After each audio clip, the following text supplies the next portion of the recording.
본 방송에서 제공하는 부동산 정보는 투자 판단에 대한 조언입니다. 방송에서 제공하는 부동산 물건의 가치, 가격 상승 및 가격 하락에 대해서는 방송사에서 보장하지 않습니다.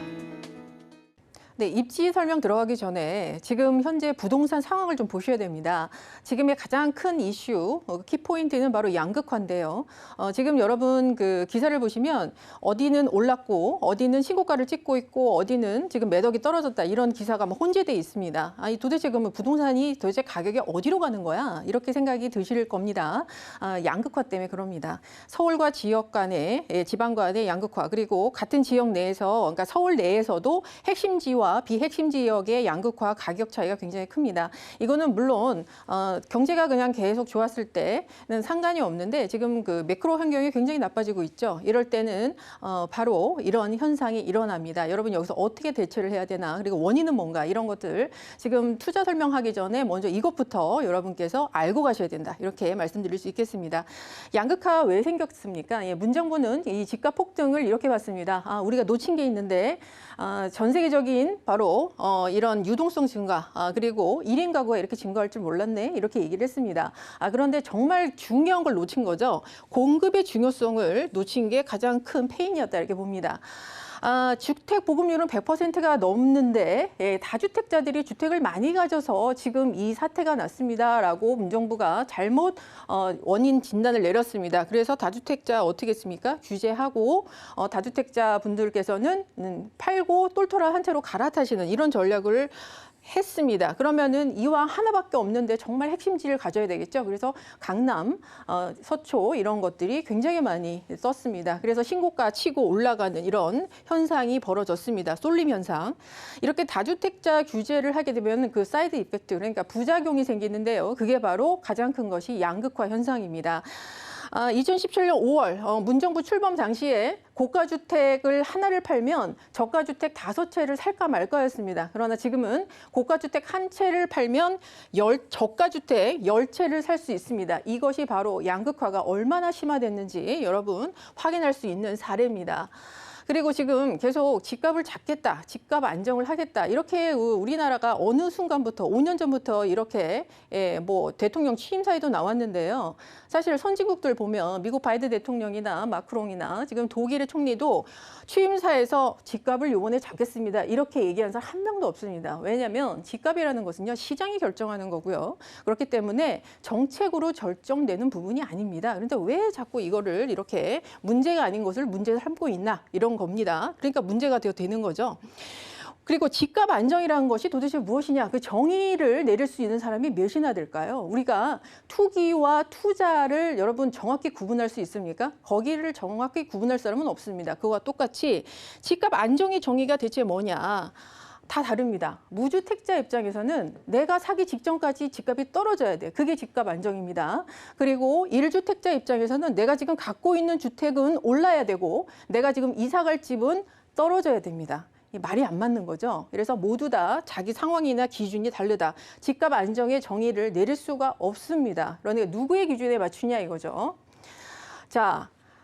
우리가 이제 뭐 3기 신도시다 얘기하고 있습니다. 택지 개발을 할 수 있습니다. 수도권에는. 그러나 서울에는 노는 땅이 없죠. 그래서 어떻게 됩니까? 기존에 있는 빌라를 헐고 재개발, 재건축 이런 걸 해야 됩니다. 구축 아파트도 헐고요. 그래서 이제 정비 사업들을 밖에 답이 없다라는 것을 이제 현 정부와 지난 정부가 모두 이제 일치를 하는 것으로 모두 이제 공감대를 형성을 했죠. 그러나 그동안 왜 알면서도 못했을까요?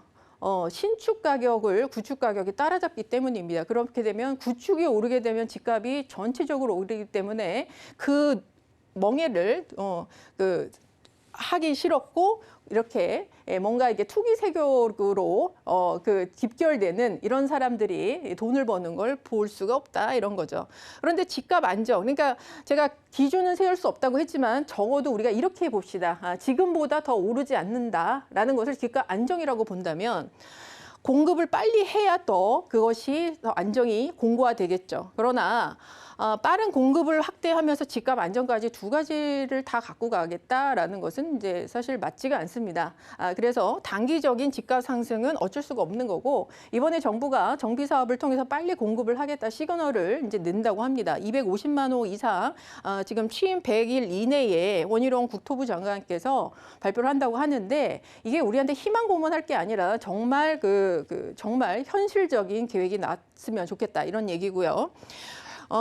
요번에 윤 대통령 공약 중에 재건축 정밀 안전 진단, 이게 사실 재건축의 발목을 잡고 있었는데, 이게 집값을 또 상승시킨다 뭐 이렇게 설왕설래 하다가 내년에 하겠다 뭐 이러다가 지금 7월에 시행을 하겠다라고 또 이렇게 발표를 했습니다. 좀 더 당긴다라는 거죠. 그러니까 여러분들 지금 노력을 하고 있으니까 좀 지켜봐 달라 뭐 이런 뜻입니다.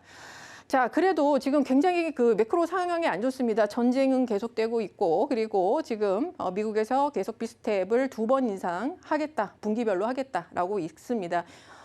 그리고 지금 물가는 계속 오르고 있죠. 지금 8.5%, 뭐 9% 영국 같은 경우 그렇게 나와 있습니다. 우리나라도 4.8% 이렇게 나와 있죠. 그러면은 지금 주식시장, 암호화폐 시장 모두 지금 굉장히 폭락의 길을 걷고 있습니다. 그래서 지금 잠도 못 주무시고 마음 굉장히 불편하실 텐데, 부동산은 그럼 건재하냐? 그런데 이제 부동산은 사실 여기에 비해서는 좀 하방 경직성이 있죠. 왜냐하면 업비트 뭐 이런 데 가서 바로 이렇게 내가 팔 수 있는 상황이 아니니까 2년 동안 묶여 있는 겁니다. 집값 많이 올랐는데 더 오를까요? 이런 질문 진짜 몇십 년 전부터 받은 겁니다. 제가 태어나기 전부터 그 전문가들이 또는 주변 사람들이 계속 받았던 질문이에요. 우리가 사례를 하나 볼까요? 2003년에 A씨가 음마아파트를 갖고 있었는데, 그때 당시에 30평이 3억이었습니다. 근데 이분이 난 팔아야지 라고 마음을 먹어서 왜 파세요? 라고 물어봤더니, 내가 아무리 봤는데 경제 상황이나 인구 뭐 통계 이런 걸 봐도 강남에 평당 1억 이상 갈 수가 없어. 아니 1,000만 원 이상 갈 수가 없어. 그때 이제 1,000만 원이었으니까. 근데 지금 얼마입니까? 현재 음마아파트 28억입니다. 이걸 보고 집값이 그때 너무 많이 올라서 더 오를 수 없다라고 단정 지을 수 있을까요? 그러니까 가격으로 부동산 보는 거 아닙니다. 왜 이 말씀 드리냐면, 부동산 투자하러 나오시는 분들이 계속 이런 질문을 하세요. 이건 진짜 불인이 같은 질문이고요. 이게 기본적으로 내가 수억의 집을 사는데 빌라를 사더라도 수억입니다. 내 돈이 적게 들어간다고 그게 아무나 생각하는 건 아니죠. 그런데 이 기본적인 경제 공부도 안 하고 오셔서 자꾸 그런 질문들을 하시면, 투자를 하겠다는 건지 아니면 투자를 하지 말아야 되는 그 질문, 답을 찾고 싶은 건지, 저는 약간 거기에서 퀘스천이 든다 이런 거죠. 그러니까 이제 질문 그만하셔라 이런 얘기입니다. 자, 10년간 통화량이 우리가 2배가 됐는데, 이게 무슨 얘기냐면 통화의 화폐 가치가 떨어졌다는 얘기입니다. 옛날에는 1억 갖고 2채를 살 수 있었는데 지금은 한 채밖에 못 산다 이런 얘기죠. 가격이 오르는 게 아니라 화폐의 가치가 떨어져서 가격이 올라가는 것처럼 보이는 겁니다. 3억이었던 음마아파트가 28억이 되는 그런 현상이죠. 그리고 지금 원자재가 금리, 임금 인상 아주 난리 났습니다. 지금 둔촌주공 같은 경우에는 공사가 중단됐습니다. 이게 둔촌주공만의 문제가 아니고요. 지금 시공사들이 정비사업 4,000세대를 모집을 하는데 시공사가 한 회사도 나타나지 않습니다. 왜? 공사를 시작하는 순간 바로 마이너스거든요. 그러니까 이게 굉장히 심각한 문제고, 분상제 이제 해지가 돼야 됩니다. 집값이 그래도 떨어졌던데요? 라고 얘기하시는 분 있습니다. 네, 떨어졌었죠. IMF 때 15%가 빠졌습니다. 그러나 공급 폭탄이 왔을 때도 보통 하락기에, 제가 하방 경직성이 있다고 그랬죠. 부동산은 1에서 2.7%가 가장 많이 빠진 상황이고요. 한 번 올랐다 하면은 15%에서 73%까지 이렇게 폭등을 하는 모습을 보여줍니다. 10억 오르고 1억 떨어졌어요. 이게 지금 떨어진 건가요? 아니죠. 그래서 부동산은 우상향이다라고 얘기를 하는 거고요. 시장을 내가 자꾸 이렇게 여러 번 홈런 치려고 노력하지 말라고 제가 계속 말씀드립니다. 오늘 또 잔소리 하는 건데, 내 아파트 사야지 이러면서 계속 저축을 하고 계세요. 또 암호화폐로 내가 한번 해봐야지. 이번에 루나 사태 굉장히 좀 심각합니다. 그렇기 때문에 일단은 시장에 진입을 하시고요. 방법은 내가 시장 진입을 하고 계속 갈아타는 겁니다. 상급지로. 그 방법밖에는 없습니다. 이거를 좀 새겨 들으시고요. 그리고 한국의 지금 집값이 자꾸 떨어질 거다. 뭐 지금 다 깨지고 있는데 주식도 깨지고 있는데 부동산은 괜찮을까? 이렇게 얘기하시는데 자, 지금 부동산이 괜찮다고 계속 말씀을 드리는 사례를 보고 계십니다. 우리 한국 부동산 세금이 세계 1위입니다. 아까 OECD 1위입니다. 정부에서는 우리 별로 안 낸다고 얘기했지만 통계 보세요. GDP 대비 1위입니다. 다 1위입니다. 양도세 1위. 선진국은 다주택자 세금을 깎아줍니다. 1주택자 세금도 깎아줍니다. 가장 세금을 많이 내는 사람은요, 고소득자면서 무주택인 사람입니다. 미국 같은 경우에. 그렇기 때문에 세금 정책도 지금 변화가 필요하다. 그래서 이번에 이제 정부에서 세금 정책을 그리고 다주택자를 양성하는 바로 임대사업자 등록과 그리고 혜택을 더 주겠다 이렇게 했죠. 이게 정말 참 재밌는 얘기입니다. 5년 전에는 적폐를 몰더니 이제는 공급자로 해서 구원투수가 되는 다주택자 포지션이 됐습니다. 현실적인 공급 방법이 없거든요, 지금. 그리고 임대가 안정에 확실히 다주택자에 특히 임대사업자가 기여하는 바가 큽니다. 그렇기 때문에 종부세, 양도세 혜택 이런 거 주겠다라고 했죠. 그래서 결론은 자, 여러분 부동산은 하방 경직성이 있어서 이런 경제 상황에 있어서도 다른 자산에 비해서 심각하게 폭락하지 않는다. 이거 기억해 두시고요. 부동산은 가격으로 보는 게 아니라 그 가치를 봐야 됩니다. 가치를 본다는 것은요. 사람들이 이걸 찾아야 되고 이걸 인정해야 되는 거죠. 이게 가치가 있다. 인정하는 거죠. 그래서 우리가 부동산을 선정을 할 때 핵심지를 찾는 게 바로 이 부동산의 가치가 훼손되지 않기 때문입니다. 자, 이렇게 서론이 좀 길었는데 그래서 오늘 핵심지를 여러분께 소개해 드린다. 이게 제 결론입니다. 자, 용산입니다, 여러분. 지금 용산이 핵심지가 아니다라고 말씀을 하시는 분 없으시겠죠? 자, 강남 서초를 지금 뛰어넘고 있는 용산, 앞으로 더 뛰어넘을 것이다. 이런 기대를 받고 있는 지역이고요. 아시아 경제 허브면서 한국 부동산의 메카가 되는 지역이다. 이렇게 되고 있습니다. 자, 여기 거의 불모지였는데 국제업무지구와 그리고 새로운 뉴타운 사업으로 인한 바로 고급 주거단지 그리고 도심의 공원 그러니까 용산 공원이 생기죠. 게다가 여기에 대통령 집무실이 지금 들어와 있습니다. 굉장히 그 행정적인 또 정치, 행정 그리고 역사, 관광 여러 가지 지금 그 상징성을 갖고 있는 지역이 되겠고요. 그리고 서울의 가장 중심지 위치면서 허파 역할을 하는 또 여기 바로 이 지역이 되겠습니다. 여기에서 이제 이태원동 좀 보실 텐데요. 우리가 이제 여러분 이태원동에 대해서 그냥 거기는 상권만 모여 있고 그리고 또 한남 뉴타운 중에 2구역에서 빠진 지역이잖아. 거기는 뭐 가치가 없네. 이렇게 또 생각하시는 분이 종종 있으십니다. 종종. 그래서 오늘 말씀을 드리는데 자, 어떻게 보면 용산에서 여러분 프리미엄 없이 지금 마지막 기회로 들어가실 수 있는 거고요. 여기가 약간 무궁무진한 가치를 갖고 있습니다. 그리고 선택 사항이 굉장히 많습니다. 뭐 이제 기사가 한 번 났었는데요.